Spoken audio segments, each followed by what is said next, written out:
ఇక్కడ కేజీ చీరలు కొంటే అర కేజీ చీరలు ఫ్రీ అంట. మంగళ్య షాపింగ్ మాల్ కేజీల్లో సేల్, టన్నుల్లో ఆనందం. ఎన్ని కట్టలు ఎక్కడ కొట్టేశావు? ఇది కొబ్బరికాయల్లో కొట్టేసిన కట్ట, ఇది బెల్లం కట్ట, ఇది ధాన్యం కట్ట, ఇది చేపల చెరువు కట్ట, ఇది కోళ్ల ఫారంల కట్ట, ఇది మా చెల్లి బీరువాలో వచ్చి కొట్టేసిన కట్ట. నువ్వెంత దొంగ నా మొగుడివిరా నా మొగుడా.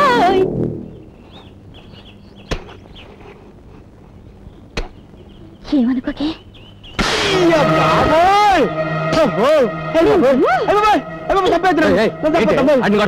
కొట్టాలా నరికి పోగలెట్టాలా? ఇంటికి పెద్ద పాలేరు వాడి మీద చేసుకుంటాం, ఊళ్ళు పొగరెక్కిందేంటి? ఎంత మాటన్నారండి. మీ కష్ట సుఖాల్లో పాలు పంచుకుని మీ భార్యకి, మీ లాభ నష్టాలు లెక్కలు చూసి మీ అర్ధాంగికి ఒక పాలు తప్పు చేస్తే కొట్టే హక్కు లేదా? ఏం తప్పు చేశాడు? బెల్లం బట్టికి నిప్పంటుకుని 2 లక్షలు నష్టం వచ్చిందంటే వీడు అజాగ్రత్త వల్లే కదా. బెల్లం బట్టికి నిప్పంటుకుందా? ఎప్పుడురా? నాకు తెలియదు నాయనే. నేను బెల్లం అనే మాట అంటేనే భూతార్థం తీస్తారు తండ్రి. వడగాలు వచ్చి వరి కుప్పలు కొట్టిపోయాట, 1.5 లక్షలు లాసు. వడగాలు వచ్చిందా? ఏరా నేను చెప్పను బాబోయ్, నేను వడంటేనే పెడర్థం తీసి తంతారు తండ్రి. చెరువులో కొబ్బరి బండాలు రాలి చేపలు చచ్చిపోయాట, 1 లక్ష రూపాయలు నష్టం. చెరువులో బండాలు రాలాయా? ఎప్పుడురా? అయ్య బాబోయ్ పోరు దేవుడు, నేను బోండం అన్నా బండబూత అయిపోద్దండి. సమాధానం చెప్పడానికి వీలు లేని ప్రశ్నలు వేస్తున్నారేంటి అబ్బాయి గారు? హే భగవాన్, నాకు ఇలాంటి పరీక్ష పెట్టాడు తండ్రి. నేను చెప్పేది అబద్ధం అయితే ఇదిగో ఇక్కడ రాసుని చూడండి. ఎవరు రాశారు ఇది? గుమస్తా గారు. ఏడాడు? ఇక్కడే ఉన్నానందయ్యా. టుడే దిన ఫలాల్లో మన రాశి ఫలం ఎలా ఉందో చదివి చెప్పవయ్యా. మీ దినం అంది యా వృత్తిక రాశి కదండి. జస్ట్ మినిట్ లో మీది కుక్క బతికైపోతుంది, దాచిపెట్టిందండి. గుమస్తా గారు అయ్యా ఈ పద్ధతి చదవండి. చదివి చెప్పండి. బెల్లం బత్తికి నిప్పంటుకోవటం వల్ల వచ్చిన నష్టం 2 లక్షలు. పథకాల వల్ల వరి కుప్పలు కొట్టుకుపోగా వచ్చిన నష్టం 1.5 లక్షలు. అదే కళ్ళద్దాలు లేకుండా చదివితే అర్థాలు మారిపోతాయి. బెల్లం బట్టికి నిప్పంటుకోవడం వల్ల వచ్చిన లాభం 2 లక్షలు. వడగాలి వలన కుప్పలు కొట్టుకుపోవడం వల్ల వచ్చిన లాభం 1.5 లక్షలు. నిప్పంటుకుని వడగాలు వస్తే లాభం వచ్చిందా? చూడు మావా, నా ఆవిడ నాకు చదువు చెప్పింది, అందులో నట్టనే రాస్తుందంట. అంటే వాళ్ళది కాన్వెంట్ చదువులు కదా, లాభాల్ని నష్టాలను చదువుతారనుకుంటా. నువ్వు కొంచెం మూస్తే మంచిది అనుకుంటా. ఏంటి గుమస్తా గారు, ఏంటా తప్పుడు లెక్కలో? అయ్యా అదే ఓపిగా అయ్యా, వీళ్ళు ఇలా చెప్పరుగానే అగ్గన్నట్టు. అయ్యా ఇప్పుడు అది అవసరమా? కాల్చండి అయ్యా, గుండు గుండెలోకి వెళ్తే నిజం నోట్లోంచి వచ్చారు. చెప్పకండి అయ్యా, ఉంది మావయ్య గారు నన్ను పెళ్ళొచ్చి నా చేతి దగ్గర ఇచ్చారు. తిన్నింటి అసలు లెక్కడతావరా? రామ మీ ఇంటికి 36 వాసాలు ఉన్నాయని నేను ఎప్పుడు కౌంట్ చేయలేదు అల్లుడు. Mother promise. మర్యాదగా కొట్టేసిన డబ్బు ఎక్కడ దాసా చెప్పు, లేకపోతే కాల్చి పారేస్తా. వద్దల్లుడు, మేనమావని చంపితే పాప చుట్టుకుంటుంది. ఏంటి చుట్టుకునేది? చుట్ట కౌసుని కృష్ణుడు చంపితే ఏం చుట్టుకుంది? మీరు మేటనొక్కండి, ఒక్కరికి కక్కేస్తాడు. కక్కడానికి నా దగ్గర ఏం లేదు అల్లుడు. తిన్నదంతా మీ మేనత్త జబ్బుకే జీర్ణం అయిపోయింది, పైసా కూడా లేదు. Father promise. అమ్మో పాము పాము పాము, పెద్ద పామురా. అవునండి, నేను కూడా చూశాను. ఏదేటెళ్ళింది? మీ మామయ్య గదిలోకి వెళ్ళి మీ అత్తయ్య పరుపులో దూరింది. కట్టల పామురా, కట్టల పాము. కట్టపాము కదండి, అది ఈ మధ్య ఇంట్లో తెగ తిరిగేస్తుందండి. నేను పట్టేస్తారు కదండి. నాగరాజ నాగరాజ. అమ్మో నా పరుపు, నా పరుపు, అమ్మో నా పరుపు, నా పరుపు.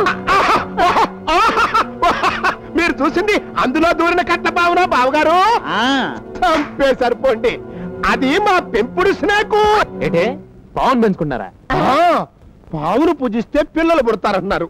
రోజు పావుల కోసం పుట్టల చుట్టూ ఎక్కడ తిరగలవని పర్మనెంట్ గా ఈ పావును తెచ్చుకుని పెంచుకుంటున్నాం అన్నమాట.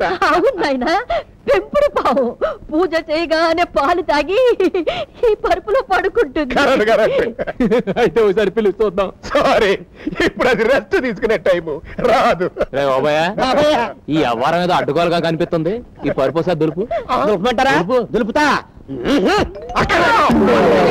అక్కర్లేదు, మా పరువు తీసించాలు. మా పరుపు కూడా తీయక్కర్లేదు. మా పరువు పోయిన చోట మా పరుపు మేము చచ్చే ఉన్నాం. పద. నిజంగా అందులో పావుంటే తున్నపోతులా మీరు ఎగిరి పడ్డప్పుడే చచ్చుంటుంది. అవును నిజమే, రేపు తులపరా. అలాగేనండి, తప్పకుండా.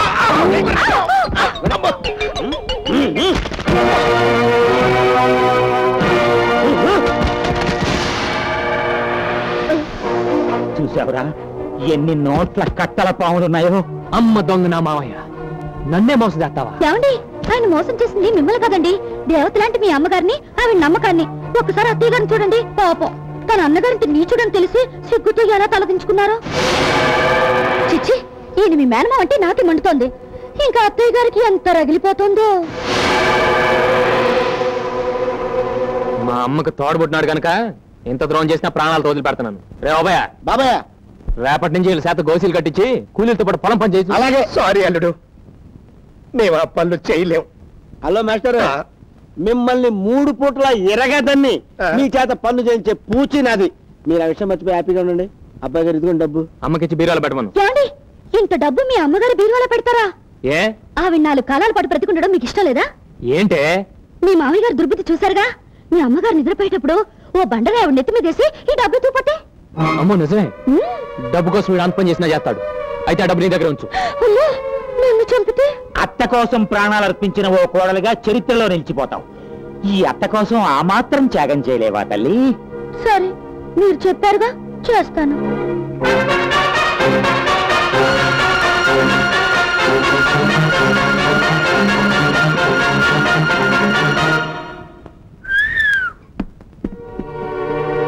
ఏదో కంచు కంచు అనుకున్నాను కానండి, ఇది అల్లటప్ప కంచు కాదండి, మంచి పోత కంచు.